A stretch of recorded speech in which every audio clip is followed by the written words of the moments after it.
the skills sharing project, also called the SSP project, was an initiative between government of Uganda and PEPFAR. PEPFAR really came through the Health Resources and Services Administration, HASA, which is mainly based in the US, but is having some international portfolio in which Uganda also falls. The HASA providers are an equivalent of our HIV providers, but in the US.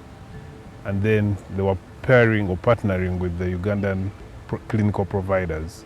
So that support was aimed at helping the Ugandan HIV program to sort of improve on performance. For us as a ministry, we were very excited.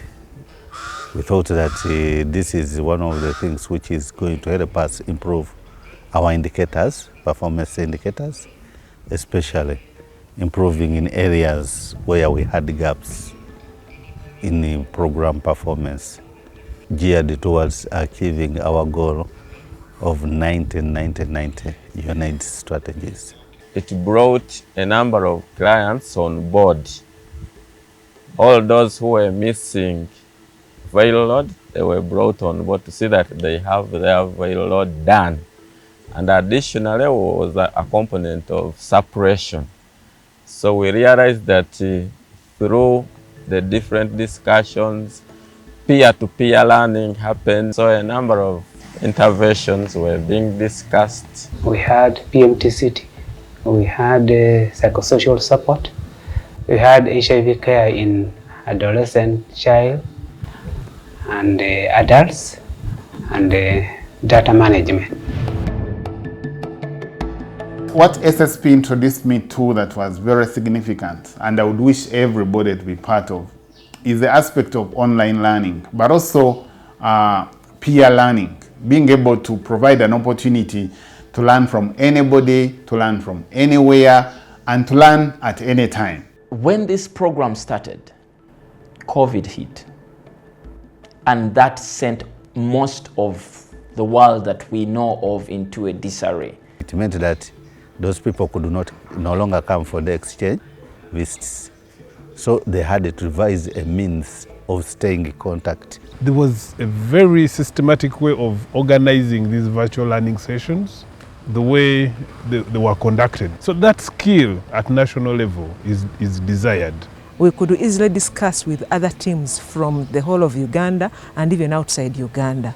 And we shared so many experiences as far as QI is concerned, quite improvement is concerned. SSP program came with some refresher trainings. We managed to recall some of the things that we had forgotten.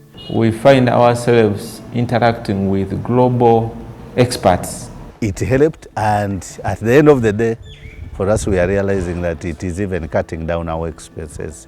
The physical visits have been limited. Now most of the things we do it virtually. One of the areas that I was tasked with to improve was the area of viral load suppression amongst children and adolescents. And one of the most interesting things that I ever picked up from the SSP, there are lots of things, but was at a facility called Goli Health Center 4.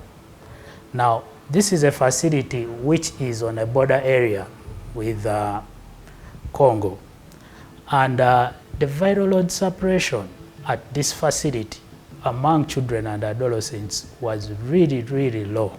Now, during our sharing on the SSP, the different areas, the people from Kayunga, the people from Jinja, would be sharing their innovative approaches on how to achieve viral load suppression for this age category of clients.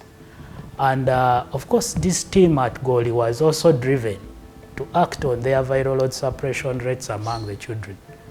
And they were able to create an intervention. By that time, it was new to us, whereby they could pair these children who have a non-suppressed viral load with the children who had an unsuppressed viral load but were able to resuppress.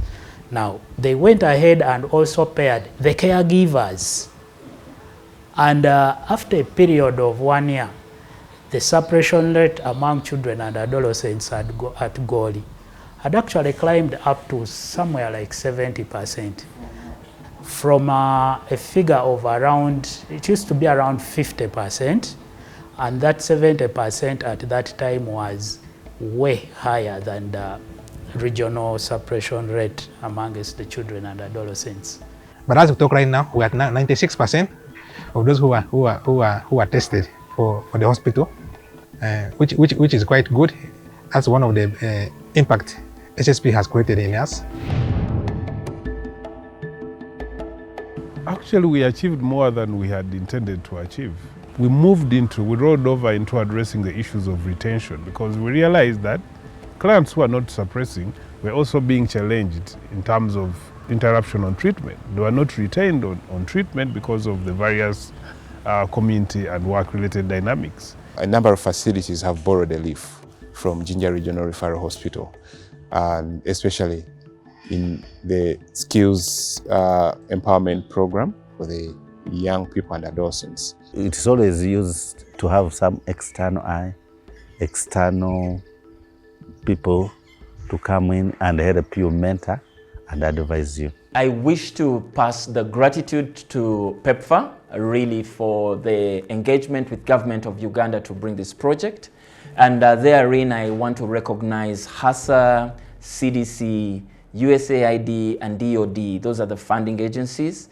I wish to recognize the implementing partners, IDI, URC, Walter Reed and TASO. Also wish to appreciate the local governments and their structures, the DHOs and the health workers, frontline health workers who participated in this. My recommendation would be that, for example, government of Uganda should quickly adopt and scale up use of some of these technologies. We need to build the capacity in the rural facilities because health has no limitations, has no boundaries. A call to the ministry really is to see how to spread the lessons from this engagement from the districts which were participating to others which were not participating, such that there is a diffusion of this intervention. And for the new countries which are coming on board on the skill sharing project, Uganda has the lessons, and this is a place where you can come to learn, but also have exchange visits so that you shorten the learning curve. I would like to just extend my gratitude on behalf of the ministry to the team from HASA, whom we are working with, from the team from Japaigo, which helped us man these virtual platforms, and the team from CDC for whatever they have done to the ministry. And I think it should be a luta continua. We should continue collaborating for the good of the health of Ugandans.